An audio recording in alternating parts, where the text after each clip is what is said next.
Wala raw nakikitang problema si Pangulong Bongbong Marcos sa pagtatanggal sa mahigit 74 billion pesos na subsidy ng PhilHealth sa 2025 budget. I received a directive, which emanated from a cabinet meeting led by President Marcos, asking me to remit the 89.9 billion. Is there an urgency to transfer the PhilHealth funds when the project is already fully funded?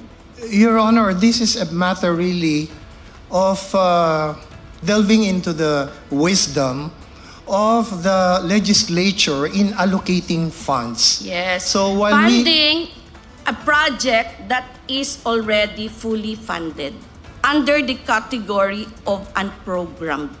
Tinanong din ng mahistrado kung may nagastos na ba ang pamahalaan sa loan mula sa bangko sa South Korea para sa isang proyekto na hindi pa nasimulan.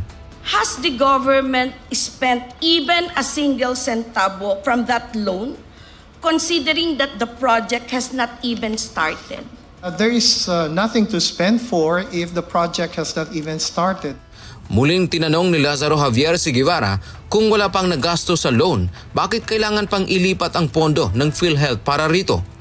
Kahit walang subsidy, kahit anong contribution, all of these issues, hindi mababawasan ang serbisyo ng PhilHealth. Padadamihin pa namin ang serbisyong ibibigay ng PhilHealth. One eternity later. Humingi ng saklolo ang PhilHealth sa private sector para mapunan ang mga pagkukulang ng kanilang ahensya. Ang detalye sa agenda report ni Sujin Kim. Sa harap ng buong grupo ng mga top executives sa bansa, ang Management Association of the Philippines nanawagan ang chief ng PhilHealth na si Edwin Mercado na tulungang bunuan ang kakulangan sa supply pagdating sa serbisyo, pasilidad at teknolohiya sa buong healthcare system. I am really appealing for all your help.